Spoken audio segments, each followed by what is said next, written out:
नमस्कार दोस्तों, career success platform पे आप सभी का हार्दिक स्वागत है। रिट 27 फरवरी 2025 में जो पेपर होने वाला है, तो आज हम सीडीपी की प्रीवियस ईयर क्वेश्चन सॉल्व करेंगे, जो आपके पेपर के लिए बहुत ही महत्वपूर्ण है, क्योंकि प्रीवियस ईयर क्वेश्चन से हर बार क्वेश्चन रिपीट होते हैं। तो हम समझते हैं आज के सेट का फर्स्ट क्वेश्चन क्या है। क्वेश्चन है कि बुद्धि लब्धि के लिए निम्नलिखित फार्मूला किसने दिया है। फार्मूला क्या है, तो बुद्धि लब्धि बराबर मानसिक आयु बटा में कल अनुक्रमिक आयु गुणे 100। ये फार्मूला किसने दिया है, जिसको हम क्या कह सकते हैं, आई क्यू बटा में बोल सकते हैं एम ए बटा में सी ए इंटू 100। ये फार्मूला किसने दिया है। ऑप्शन देखते हैं। ए दिया विलियम स्टर्न, बी है टर्मन, सी है बीने, डी है गॉल्टन। तो हम सब पर समझते हैं थोड़ा सा कुछ मापन और परीक्षण बुद्धि के जो है किसने दिया, किसने प्रतिपादन किया है, सूत्र किसने दिया है, प्रयोग किसने किया है, किसने इसका वो किया था, इसके बारे में हम समझते हैं। तो मानसिक आयु सबसे पहले प्रथम किसने प्रयोग किया था। जो मानसिक आयु ए में जिसको हम बोल रहे हैं, इस शब्द का प्रयोग सर्वप्रथम किसने किया था, तो बीने और साइमन 1908 में किया था। कौन कौन किया था, मानसिक आयु का शब्द का प्रयोग किसने किया था, बीने और साइमन ने 1908 में इसका शब्द का प्रयोग किया था मानसिक आयु का। ठीक उसी तरह बुद्धि लब्धि का प्रतिपादन जो सूत्र है सर्वप्रथम किसने किया था, तो विलियम स्टर्न ने 1912 में इसका प्रयोग किया था, विलियम स्टर्न ने। तो इसका राइट आंसर आपका क्या हो जाएगा, तो इसका राइट हो जाएगा आंसर आपका ऑप्शन हो जाएगा ए, विलियम स्टर्न इसका राइट होगा आंसर। बुद्धि लब्धि का प्रतिपादन जो सूत्र सर्वप्रथम प्रयोग किसने किया था, तो विलियम स्टर्न 1912 में किया था।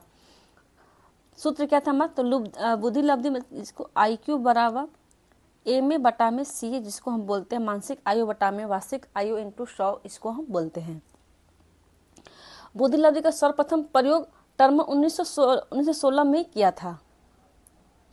बुद्धि लब्धि का प्रयोग सर्वप्रथम किसने किया था, तो आईक्यू का सर्वप्रथम प्रयोग किसने किया था, मानसिक जिस तरह से मानसिक आयु का प्रयोग बीने साइमन ने किया था, उसी प्रकार बुद्धि लब्धि जिसको आईक्यू का सर्वप्रथम प्रयोग किसने किया था, तो टर्मन ने 1916 में किया था। सूत्र का प्रयोग सर्वप्रथम किसने प्रतिपादन किसने किया था, तो विलियम स्टर्न ने 1912 में किया था। ये कुछ हमारे एक्स्ट्रा जो है जो आपके पेपर के लिए बहुत ही महत्वपूर्ण है। इसका राइट हो जाएगा आंसर आपको ऑप्शन ए, इसका राइट होगा आंसर। विलियम स्टर्न ने इस सूत्र का प्रयोग किया था। किसने दिया था, विलियम स्टर्न ने दिया था। देखते हैं नेक्स्ट क्वेश्चन क्या है।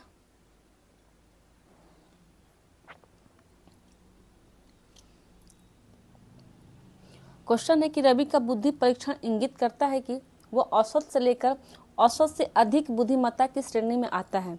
हालांकि पढ़ने, वर्तनी, सामाजिक विज्ञान और विज्ञान में उसके ग्रेड बहुत कम है। उसके गणित के ग्रेड काफ़ी अधिक हैं। रवि लेखन कौशल में अच्छा है।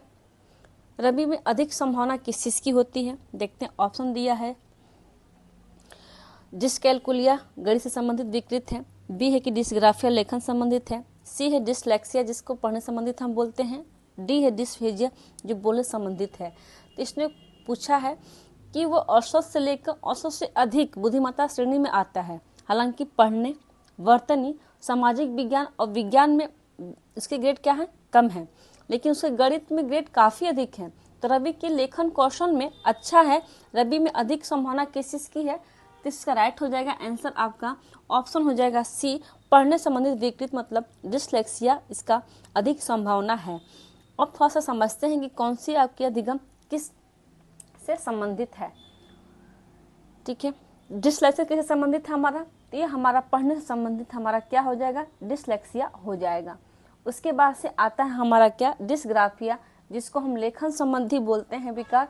ये लेखन संबंधित है हमारा डिस्ग्राफिया। उसी प्रकार हमारा डिस्कैलकुलिया है जो गणितीय कौशल संबंधी विकार से संबंधित है। डिस्फेसिया जिसको वाक क्षमता संबंधी, जिसको बोलने में तकलीफ होती है, वो क्या है हमारा, वो हो जाएगा आपका डिस्फेसिया अधिगम जिसको हम बोलते हैं। उसी प्रकार हो जाएगा हमारा डिस्प्रेक्सिया जो लेखन और चित्रांकन संबंधित विकृत है, उससे हम क्या कहेंगे, डिस्प्रेक्सिया कहेंगे।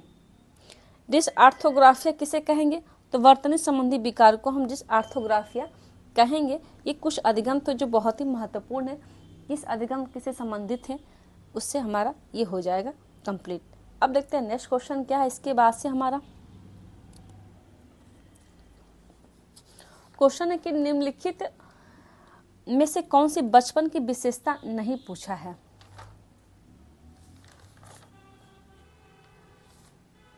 तो इसका राइट आंसर कौन सा हो जाएगा? ऑप्शन देखते हैं। ए प्राक्टोली, बी है आपका सवाल करने की आयु, डी है अनुकरणीय आयु, डी है खिलौना आयु। तो इसका राइट आंसर कौन सा होना चाहिए?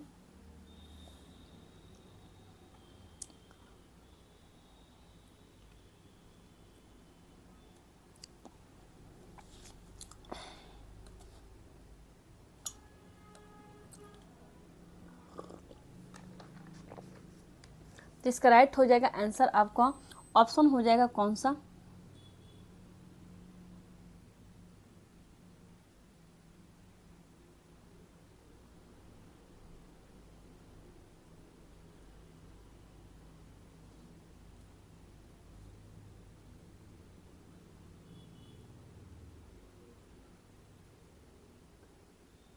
इसके तो सारे आंसर बचपन की विशेषता हैं, लेकिन इसने पूछा है कि नहीं है, तो इसमें आयोग ने आपके 1 नंबर आपको दिया, क्योंकि इसका ऑप्शन ही सारे सही दिया है। नहीं पूछा है तो इसका राइट कौन सा हो जाएगा आंसर? तो इसका राइट आंसर इसके सारे सही है, लेकिन नहीं पूछा है तो आयोग की तरफ से इसका 1 नंबर क्वेश्चन आपको जरूर मिलेगा। देखते हैं नेक्स्ट क्वेश्चन क्या है इसके बाद से। हमारा क्वेश्चन है कि प्रकृति एवं पोषण विवाद निम्नलिखित में से किससे संबंधित है?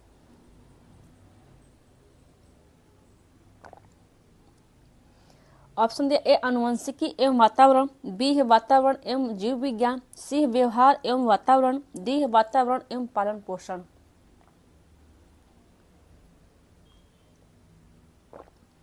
इसका राइट हो जाएगा आंसर आपका ऑप्शन ए आनुवंशिकी एवं वातावरण, इसका राइट होगा आंसर।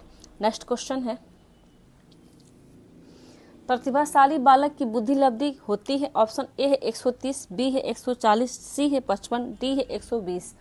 इसने पूछा कि प्रतिभाशाली की बुद्धि लब्धि कितनी होती है, तो 140 इसका राइट हो जाएगा आंसर आपका ऑप्शन बी इसका राइट होगा आंसर। नेक्स्ट क्वेश्चन है,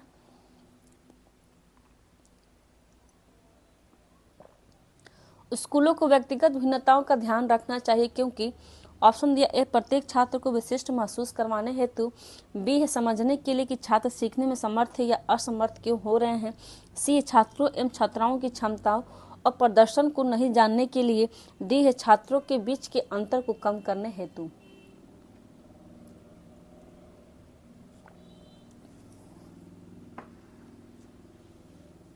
इसका राइट हो जाएगा आंसर आपको ऑप्शन हो जाएगा डी, छात्रों के बीच अंतर कम करने हेतु इसका राइट हो जाएगा आंसर।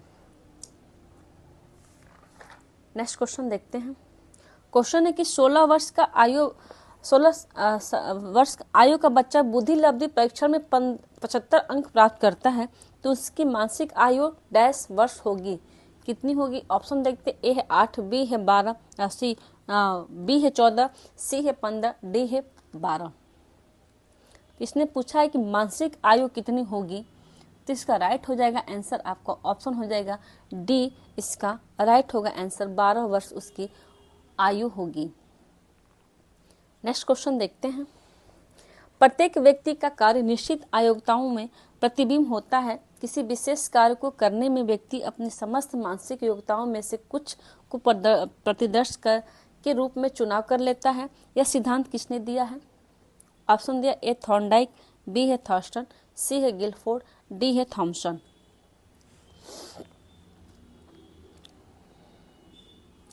तो इसका राइट आंसर कौन सा हो जाएगा? इसका राइट हो जाएगा आंसर आपको ऑप्शन हो जाएगा डी, थॉमसन इसका राइट होगा आंसर। नेक्स्ट क्वेश्चन देखते हैं इसके बाद। निम्न में से कौन सी व्यक्तित्व मापन की प्रक्षेपी विधि है?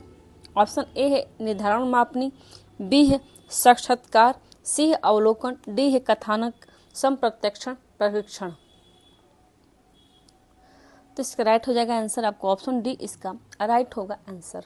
नेक्स्ट क्वेश्चन है, सृजनात्मकता मुख्यतः किससे संबंधित है? ऑप्शन ए है अति सक्रियता, बी है अभिसारी चिंतन, सी है कम बोधगम्यता, डी है अपसारी चिंतन। तो इसका राइट आंसर कौन सा हो जाएगा? इसका राइट हो जाएगा आंसर आपको ऑप्शन हो जाएगा डी, अपसारी चिंतन इसका राइट हो जाएगा आंसर। नेक्स्ट क्वेश्चन देखते हैं। निम्नलिखित में से कौन सी स्थिति समायोजन को बढ़ावा देती है? ऑप्शन है तीव्र चिंता, बी है बीमारी का डर, सी है अपराध बोध के बारे में जुनूनी सोच, डी है विच्छिद भय और चिंता से मुक्ति। तो इसका राइट हो जाएगा आंसर आपको ऑप्शन डी, विच्छिद भय और चिंता से मुक्ति इसका राइट हो जाएगा आंसर। नेक्स्ट क्वेश्चन देखते हैं इसके बाद। प्रतिभाशाली बालक के लक्षण क्या है? ऑप्शन देखते हैं। फर्स्ट में दिया अभिव्यक्ति में नव्यता, सेकंड में वार्तालाप प्रियता, थर्ड है जिज्ञासा, फोर्थ है अति सक्रियता। तो ऑप्शन कौन सा सही हो जाएगा? लक्षण क्या क्या होते हैं प्रतिभाशाली बालक के? तो उसके लक्षण होते हैं क्या क्या आपके? तो अभिव्यक्ति में नम्यता होती है और जिज्ञासा उनके अंदर अधिक कूट के भरी होती है। तो इसका राइट हो जाएगा आंसर आपका ऑप्शन हो जाएगा बी, इसका राइट हो जाएगा आंसर। थोड़ा सा और हम समझते हैं कि प्रतिभाशाली बालक में लक्षण और क्या क्या हो सकते हैं, उसके बारे में थोड़ा सा हम समझते हैं क्या क्या हो सकते हैं। तो उनके क्या शब्द भंडार व्यापक होते हैं, शब्द भंडार व्यापक। सेकंड हो जाएगा पढ़ने लिखने में अधिक रुचि होते हैं, पढ़ने लिखने में रुचि अधिक होती है। थर्ड हो जाएगा हमारा क्या, मानवीय गुणों का समावेशन होता है उनके अंदर, मानवीय गुणों का समावेशन अधिक होता है उनके अंदर। फोर्थ हो जाएगा क्या हमारा, अमूर्त विषयों में अधिक रुचि लेते हैं वो,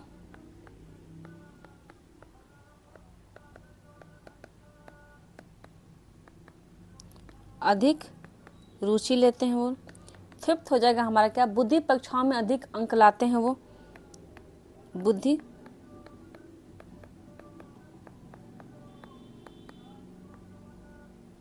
अधिक अंक लाते हैं।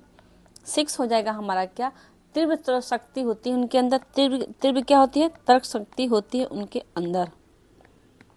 ये कुछ हमारे क्या थे, ये प्रतिभाशाली बालकों के कुछ लक्षण थे जो पेपर के लिए बहुत ही महत्वपूर्ण है। अब इसके बाद से देखते हैं नेक्स्ट क्वेश्चन क्या दिया हमारा।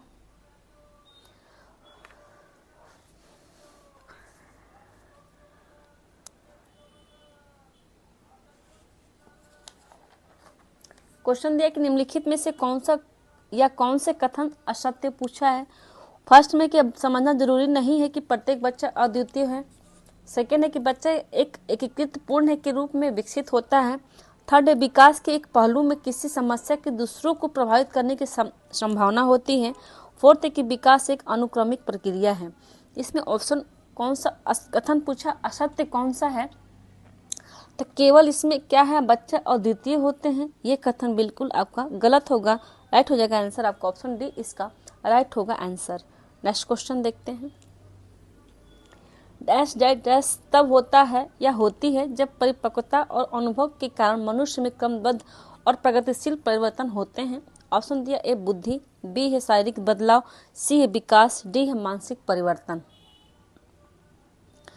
तो क्या होता है, तो विकास तब होता है या होती है जब परिपक्वता और अनुभव के कारण मनुष्य में क्रमबद्ध और प्रगतिशील परिवर्तन होता है। तो इसका राइट हो जाएगा आंसर आपका ऑप्शन सी, इसका राइट हो जाएगा आंसर।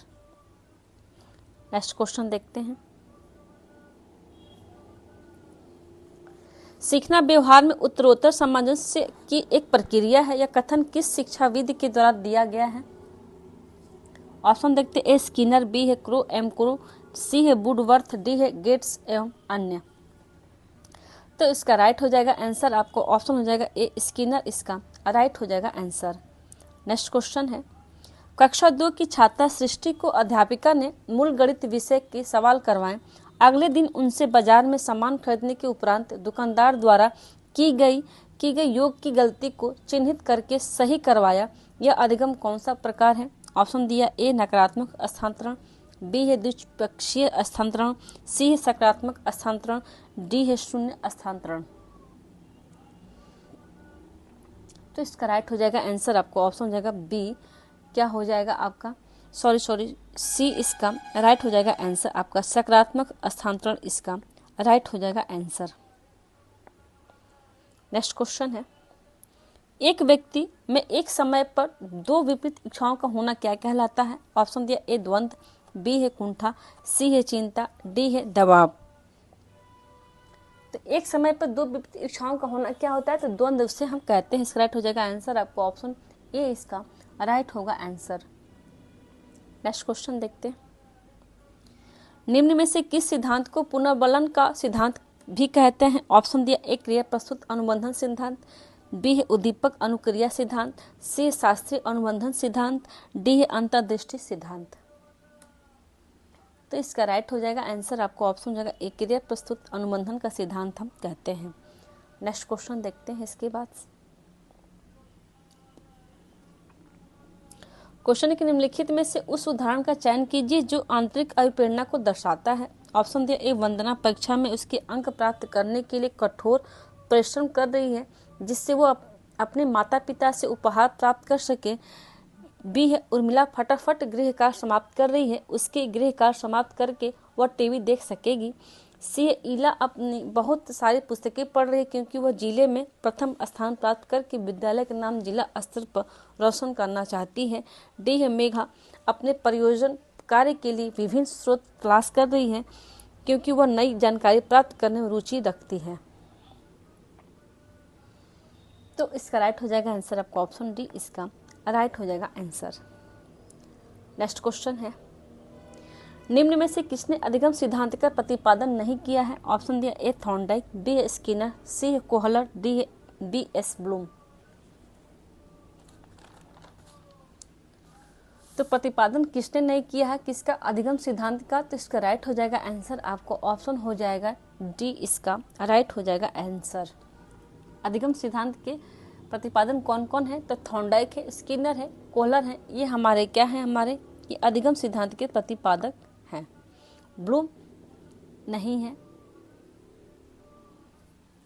इन्होंने क्या किया है? तो शैक्षिक उद्देश्यों का वर्गीकरण किया है। देखते हैं नेक्स्ट क्वेश्चन क्या है इसके बाद से हमारा क्वेश्चन है कि बार बार बच्चों को सजा से बचने या इनाम पाने के लिए सीखने की गतिविधियों में संलग्न होने के लिए कहना क्या दर्शाता है? ऑप्शन देखते दिया है, ए उनकी बाहरी प्रेरणा को कम करता है, बी है उनकी आंतरिक प्रेरणा को बढ़ाता है, सी है बच्चों को लक्ष्य प्रदर्शन की बजाय महारत हासिल करने के प्रति ध्यान केंद्रित करने के लिए प्रोत्साहित करता है, डी है बच्चों की प्राकृतिक रुचि और सीखने में शामिल होने की जिज्ञासा को कम करता है। इसका राइट आंसर कौन सा हो जाएगा? तो डी इसका राइट हो जाएगा आंसर। नेक्स्ट क्वेश्चन है, आरटीई अधिनियम 2009 के अनुसार शिक्षकों के लिए प्रति सप्ताह काम के निर्धारण घंटे कितने घंटे हैं? ऑप्शन देखते, ए है 40 घंटे, बी है 42 घंटे, सी है 45 घंटे, डी है 48 घंटे। तो आरटीई एक्ट 2009 के अनुसार कितने घंटे प्रति सप्ताह काम करने का शिक्षकों के लिए निर्धारित है? तो 45 घंटे इसका राइट हो जाएगा आंसर इसका। नेक्स्ट क्वेश्चन देखते हैं,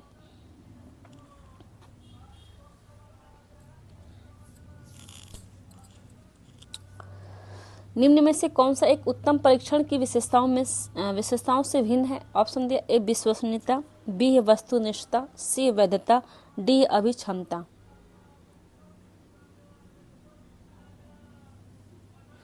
तो इसका राइट हो जाएगा आंसर आपको ऑप्शन डी अभिक्षमता इसका राइट हो जाएगा आंसर। नेक्स्ट क्वेश्चन, शिक्षार्थी केंद्रित पाठ्यक्रम में निम्नलिखित में से कौन सा सबसे महत्वपूर्ण है? ऑप्शन दिया, ए अध्यापक, बी है बच्चा, सी है विषय वस्तु, डी है वातावरण। तो इसका राइट हो जाएगा आंसर आपको ऑप्शन हो जाएगा बी बच्चा इसका राइट हो जाएगा आंसर।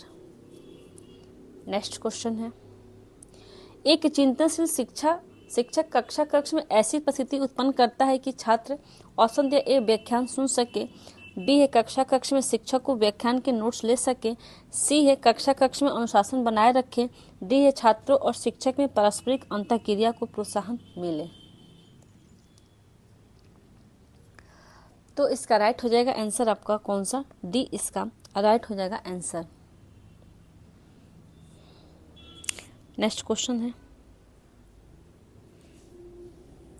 क्रियात्मक अनुसंधान का अर्थ है? ऑप्शन दिया, एक अनुदैर्ध्य अनुसंधान, बी है एक अनुप्रयुक्त अनुसंधान, सी है एक शोध जिससे तत्काल समस्या को हल किया जा सके, डी है सामाजिक आर्थिक उद्देश्य के साथ एक शोध है।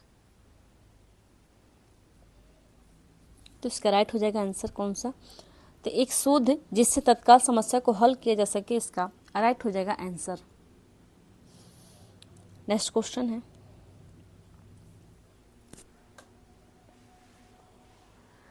एनसीएफ 2005 के अनुसार एक शिक्षक की भूमिका क्या होनी चाहिए? ऑप्शन ए है अनुमोदक, बी है सुविधादाता, सी है आधिकारिक, डी है तानाशाह। तो भूमिका कैसे होनी चाहिए टीचर की? तो सुविधा के दाता की तरह इनकी भूमिका होना चाहिए एनसीएफ 2005 के अनुसार। नेक्स्ट क्वेश्चन है, मूल्यांकन का उद्देश्य क्या होता है? ऑप्शन दिया ए बच्चों को मंद शिक्षार्थी और प्रतिभाशाली बच्चों के रूप में अंकित करने के लिए, बी है उन बच्चों की पहचान करने के लिए औपचारिक उपाय की आवश्यकता होती है, सी है सीखने की कठिनाइयों और समस्या क्षेत्रों का निदान करने के लिए, डी है उस सीमा तक प्रतिपुष्टि प्रदान करना जहां तक हम उत्पादनशील जीवन के लिए शिक्षा प्रदान करने में सफल रहें। तो इसका राइट हो जाएगा आंसर आपको ऑप्शन डी, इसका राइट हो जाएगा आंसर। नेक्स्ट क्वेश्चन है, निम्नलिखित विकास के सिद्धांतों का उनके सही वर्णन मिलान कीजिए। विकास का सिद्धांत है, ये आपका सिद्धांत के वर्णन है। तो समीप भूमि दिशा किससे होता है संबंधित हमारा? तो समीप का किससे संबंधित है हमारा? तो इसका ऑप्शन देखते हैं, दिया है आपका समीप द्रमुष होता है शरीर के केंद्र से बाहर की तरफ होता है। सिर का आपके किससे हो जाएगा? तो सिर का हो जाएगा हमारा सिर से पैर के क्रम। अंतर्वैयक्तिक भिन्नता के क्षेत्र, अंतर्वैयक्तिक भिन्नताएं किससे संबंधित है हमारा? तो ये हो जाएगा आपका विभिन्न बच्चे भिन्न भिन्न दर दिशा में होते हैं। और होगा अंतर्वैयक्तिक भिन्नताएं किससे संबंधित है? तो किसी एक बच्चे के विकास की दर विकास के क्षेत्र की अपेक्षा दूसरे से भिन्न हो सकती है। इसका राइट हो जाएगा आंसर। तो इसका राइट होगा आंसर आपका 4123 इसका ये इसका राइट हो जाएगा आंसर। नेक्स्ट क्वेश्चन है, विकास डैश से डैश की ओर होता है। ऑप्शन दिया ए सामान्य से विशिष्ट की ओर, बी है जटिल कठिन, सी है विशिष्ट से समान, डी है साधारण से आसान। तो विकास कैसे होता है? तो सामान्य से विशिष्ट की ओर होता है, बढ़ता है। इसका राइट हो जाएगा आंसर आपका ऑप्शन ए। तो आज का सेट यही समाप्त होता है। वीडियो को like and subscribe and share जरूर करें। Thank you.